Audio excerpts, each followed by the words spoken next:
Hello बेटा, आज करेंगे हम 1921 में असहयोग आंदोलन में शामिल होने वाले जो विभिन्न सामाजिक समूह थे उनमें से किन्हीं 3 को चुनकर उनकी आशाओं और संघर्षों के बारे में हम यहाँ पर आज डिस्कशन करेंगे बेटा कि वो आंदोलन में शामिल क्यों हुए थे।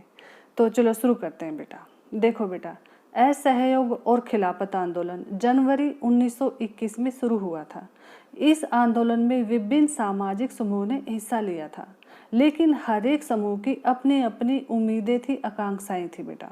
सभी ने स्वराज के नारे को स्वीकार तो किया, लेकिन उनके लिए उसके अर्थ अलग थे बेटा।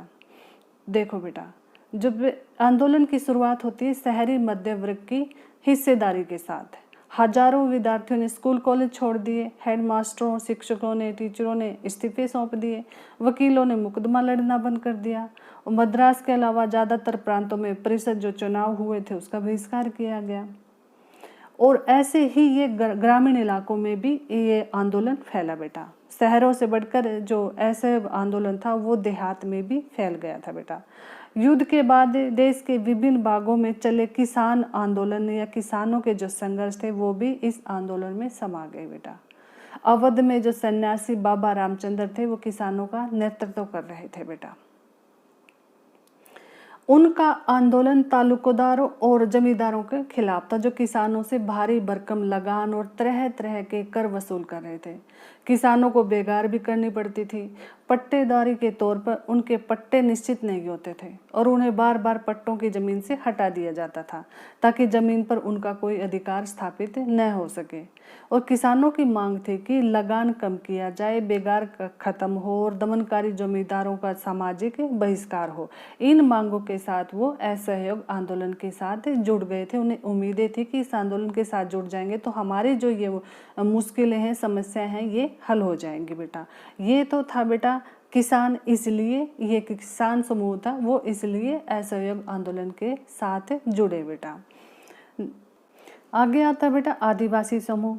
आदिवासियों ने महात्मा गांधी के स्वराज का अपना ही अर्थ निकाला था बेटा। वहाँ पर अंग्रेजी सरकार ने बड़े बड़े जंगलों में लोगों के दाखिल होने पर पाबंदी लगा दी थी। लोग इन जंगलों में न तो अपनी मवेशियों को चरा सकते थे और न ही जलावन के लिए लकड़ी और फल ले सकते थे। इससे जंगल के जो लोग थे, जंगल में रहने वाले या पहाड़ों के जो लोग थे वो परेशान और गुस्सा थे। न केवल उनकी रोजी रोटी पर असर पड़ रहा था, बल्कि उन्हें लगता था कि उनके जो परंपरागत अधिकार हैं वो भी छीने जा रहे हैं। और जब सरकार ने उन्हें सड़कों के निर्माण के लिए बेगार करवाने पर मजबूर किया तो लोगों ने बगावत शुरू कर दी और आंदोलन शुरू कर दिया, और जिसका नेतृत्व किया था बेटा अल्लूरी सीताराम राजू ने बेटा। और आदिवासी मानते थे कि इस आंदोलन से जुड़ने के बाद उन्हें इन सब समस्याओं से छुटकारा मिल जाएगा बेटा। इसलिए असहयोग आंदोलन के साथ आदिवासी समुदाय के लोग जुड़े बेटा। आगे आता है बेटा बागान मजदूर क्यों असहयोग आंदोलन से जुड़े बेटा। देखो बेटा, महात्मा गांधी के विचारों और स्वराज की जो अवधारणा थी उसके बारे में मजदूरों की अपनी ही समझ थी। असम के बागान मजदूर थे, उनके लिए आज़ादी का मतलब था कि उन्हें जो बागान की 4 दीवारी है से जब चाहे वो आ जा सकते हैं, जिनमें उनको बंद करके रखा गया था। उनके लिए आज़ादी का मतलब था कि वे अपने गाँव में जा सकते हैं और क्योंकि वहाँ से संपर्क कर सकते हैं।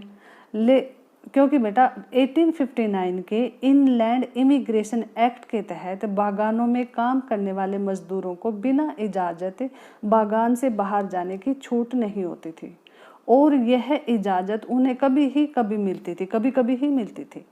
जब उन्होंने असहयोग आंदोलन के बारे में सुना तो हजारों मजदूर अपने अधिकारियों की आज्ञा मानने से इनकार करने लगे, अवहेलना करने लगे। उन्होंने बागान छोड़ दिए और अपने घर को चले गए। उन्हें लगता था कि अब गांधी राज आ रहा है, इसलिए अब तो हर एक को अपने गांव में ज़मीन मिल जाएगी बेटा। तो इस प्रकार बेटा ये कुछ सामाजिक समूह थे जो अपनी आशाओं के साथ ही इस असहयोग आंदोलन में शामिल हुए थे बेटा। तो आई होप बेटा आपको समझ में आ गया होगा। थैंक यू बेटा।